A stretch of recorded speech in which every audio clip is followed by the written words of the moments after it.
What features have made it so the market is pricing in an increased likelihood of default for El Salvador? Why is their debt trading so far off the notional value?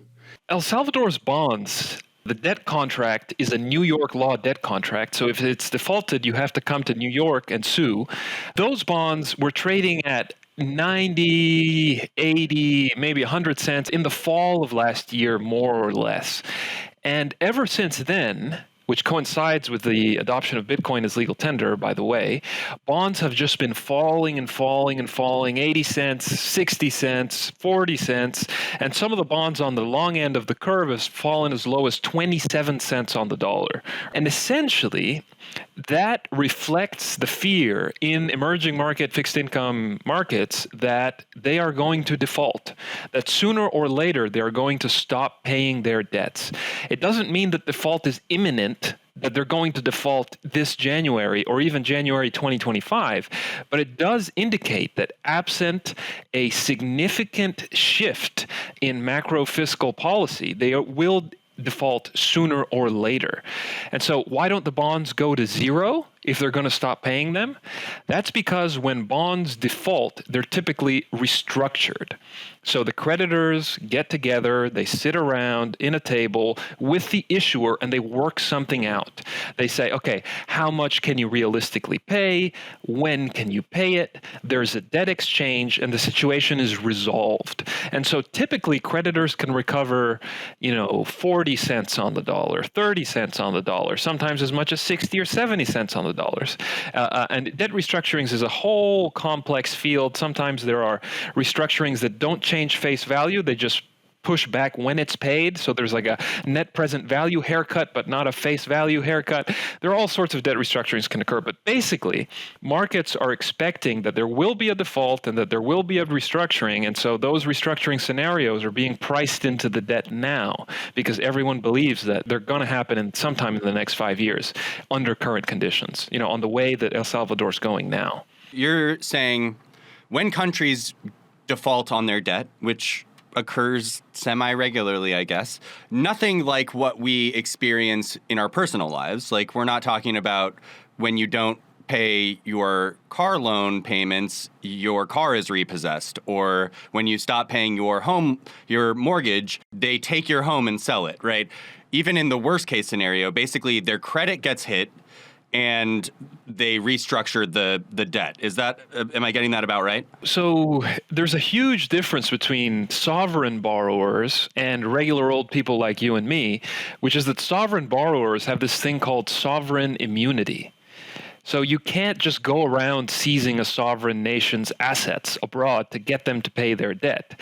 When emerging market fixed income countries default, you get these big vulture funds, these distressed debt investors that buy up the debt at bargain basement prices, and they try and bully sovereign nations into paying by attempting to seize different assets and so on. But that's a very difficult game to play, especially with a country like El Salvador that barely has any foreign assets at all.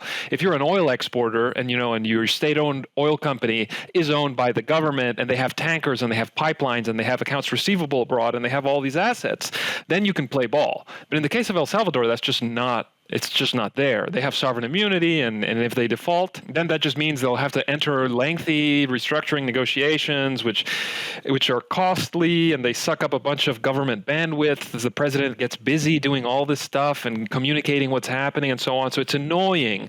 El Salvador is a dollarized nation. How does that affect their sovereign debt and their ability to issue bonds and pay them? That is a hugely on-the-money question. It's very important, the fact that they're dollarized. So most developing countries have their own currency. That means that policymakers in the driver's seat, handling the macro, have two main levers to pull to manage the macroeconomy. Fiscal policy, how much the government spends and taxes, and they have monetary policy, what are interest rates, what's going on with the money supply. In a country that's dollarized, you only have fiscal policy. If you have an open capital account, your monetary policy is dictated by the United States Federal Reserve. So, they raise interest rates whenever they want, and they don't consult you in San Salvador. When Bennett and Frank say dollarized, El Salvador literally uses U.S. dollars, and they cannot print their own money there. They cannot print any U.S. dollars. They don't have a Federal Reserve Bank there. They don't have a mint there. That means they also don't have a lender of last resort. So that if there is a financial crisis, if there is a banking crisis, if there's a run on the banks, you only have limited ammunition to counteract that. So whatever reserves you have in the local central bank, that's all there is. El Salvador has an $800 million bond due this January, and it has another $800 million bond due January 2025. And in between those two things, there are presidential elections. So in addition to those maturities that I just mentioned, those are the New York law bonds. There's a bunch of domestic debt that's also due, and there is some multilateral debt that is also due. So the government has to make a considerable amount of debt payments. That invites the question, what happens if they don't pay? So what are the costs or the risks associated with sovereign default? As I've argued in the past, I have a Substack blog where I write about this.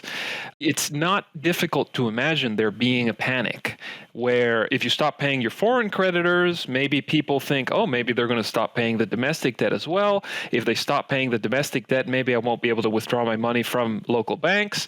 So maybe I want to pull out my money from local banks in El Salvador into cash, or maybe I want to send that money to the banks in the United States.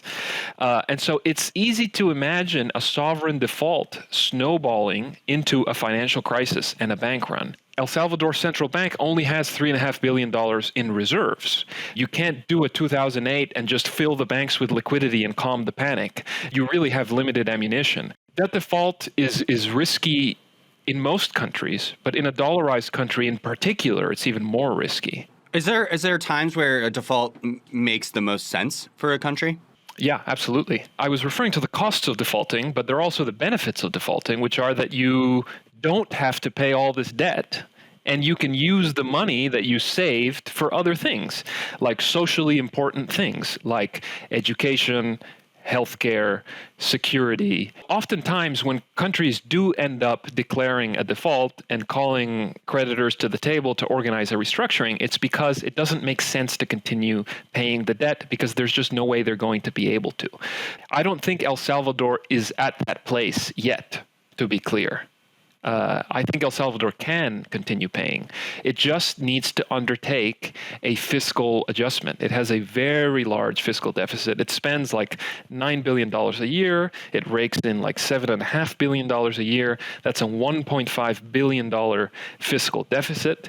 So what the country needs to do is to figure out a way to narrow that deficit to pre-pandemic levels.